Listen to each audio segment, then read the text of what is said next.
Welcome to the Cosmic Couple.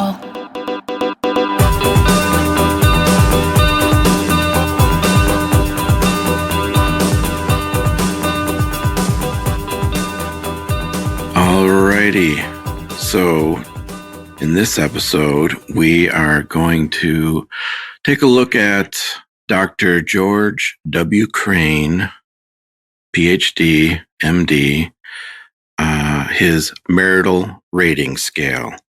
And now this is from 1939. Wow. Yep. That's ancient. It feels in this modern day. Right. I don't know much about him. The little research I did on Dr. Crane here, he was a professor at Northwestern and did quite a bit of research on couples, even kind of credited with one of the first automated matchmaking services. It made a point of saying, and then it was sorted by an IBM machine. Oh, really? Yeah, and supposedly credited with like 5,000 marriages. Wow. Yeah, so I don't know how valid that is, but anyway, so yeah, there's the marital rating scale. There's the wife's chart and the husband's chart. I think to get started, let's just both read off one, number one, number two, number three, just so that we can kind of get a feel for what this even is. Sure. Number one, demerits. Stares at or flirts with other women while out with wife. Eeks. Merits, number one, gives wife ample allowance or turns paycheck over to her. Okay. So that's interesting. I get the gives allowance thing. Pretty controlling, but turns the paycheck over. So that kind of means that the wife was in charge of the bills and paying that. I guess. So how do I fall in those two? Well, we certainly make all the decisions together. Yeah, we've always had a joint checking account to kind of bring it. Well, not in the beginning. Well, no, not right. After we got married. We got married. Yeah, that's true. We did keep it. Not while we were dating. We didn't. Right. You're right. We lived together and we were dating, and we each wrote out a check for half of every bill. That's right. Yeah. And then when we got married, I guess we just decided to make it one account.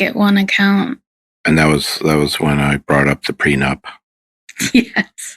Because I didn't want you to get your hands on my $600. All right. Okay, let me tell you the first on the wife's chart. A good hostess, even to unexpected guests. Yeah, you're a good hostess if I bring home my unexpected guests. All right.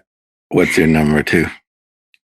Number two for demerits, reads newspaper at the table. Well, I'll say this, that whenever they show old movies or even old TV shows, like I want to say for sure in the movie A Christmas Story, the father is reading the newspaper at the table at one point.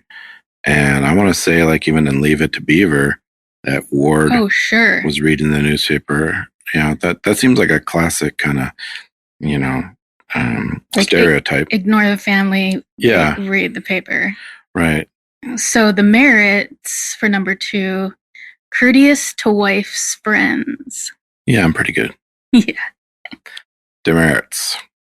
Fails to sew on buttons or darn socks regularly. Whoa. You're getting deep now. Yes. No. Nope, I don't think we darn them. I think we just get new socks. We do.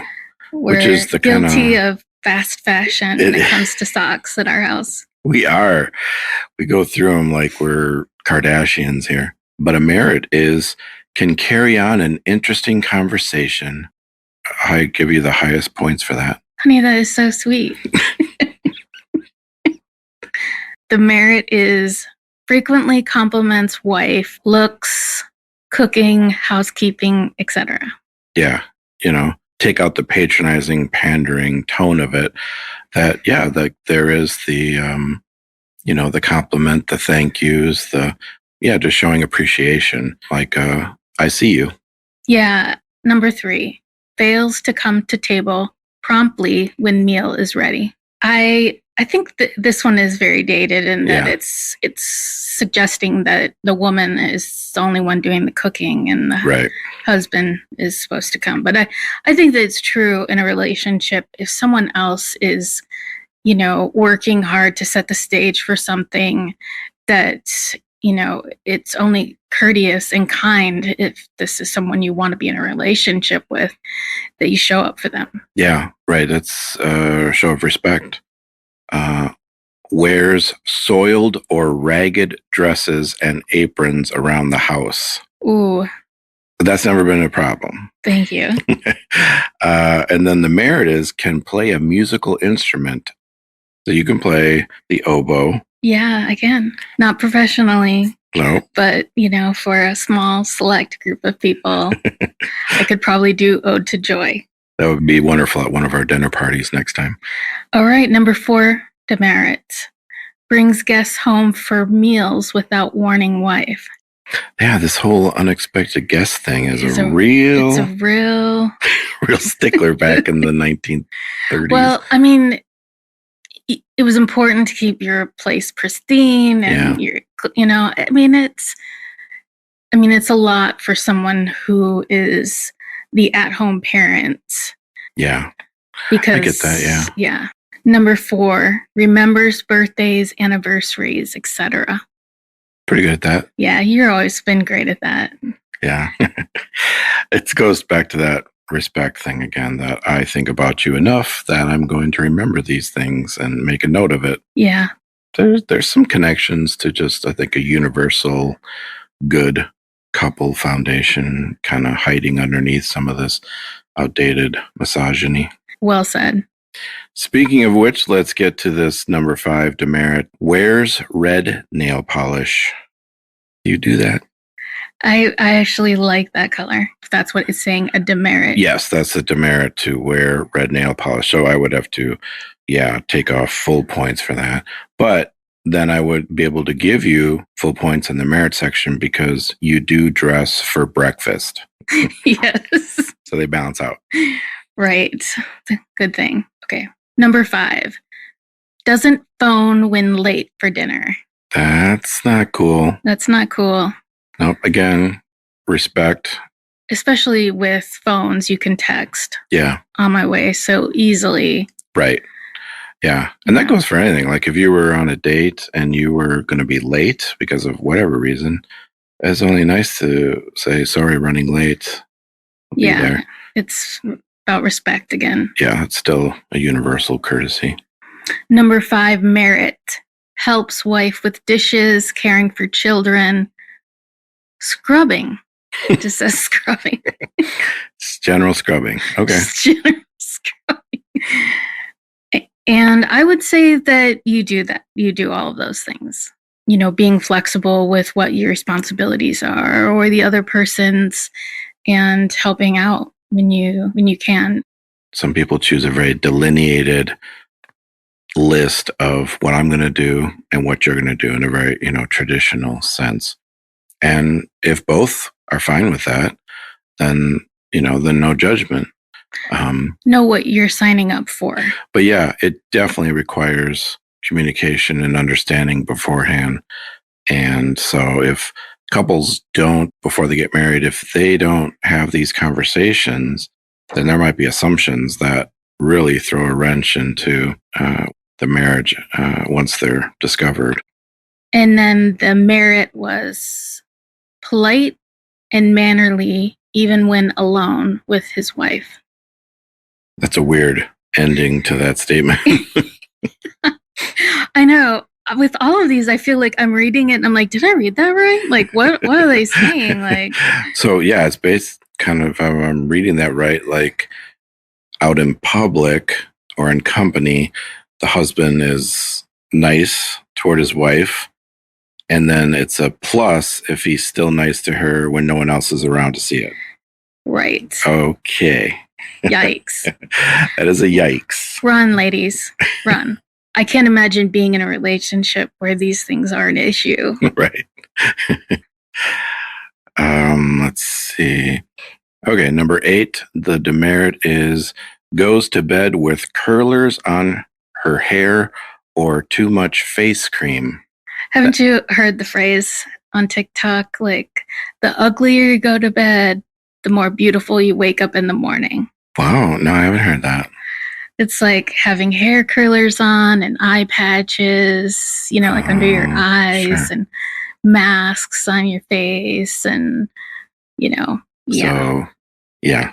Number 8, merit is never goes to bed angry, always makes up first. Well, that's nice. Ooh, always. It's so putting it on the onus on one side. I don't like that. It does seem a little one-sided there, yeah. What feelings did you have as we were going through this? A little embarrassment. Okay. Just shock, a little bit of shock, a little disappointment that some of these things are still true. Yeah. How about you? Yeah, at first it becomes kind of a funny, like, wow, look how crazy things were back then. But as far as we've come, after a while, I felt a little like gross. It comes back to what we've always said, and that's just mutual respect. Yeah, it doesn't make a relationship that I would want to be a part of. Right. It's a partnership. And we use these kinds of words when we were younger and talking about, like, one day, when we get married, we had all of these conversations because we dated for a long time before we got married, and we were growing up. And so we were able to have a lot of discourse about, what would our marriage look like? Mm-hmm. Because we always said that we're two individuals coming together to make a pair. Right. Giving this outdated test to modern couples before they got married might just be a good way to start those conversations. It's a safe way to bring things up that you don't even realize you don't have the answer to. Yep. So good discussion. Thanks for listening. Thanks for listening. We'll talk to you soon. Bye for now.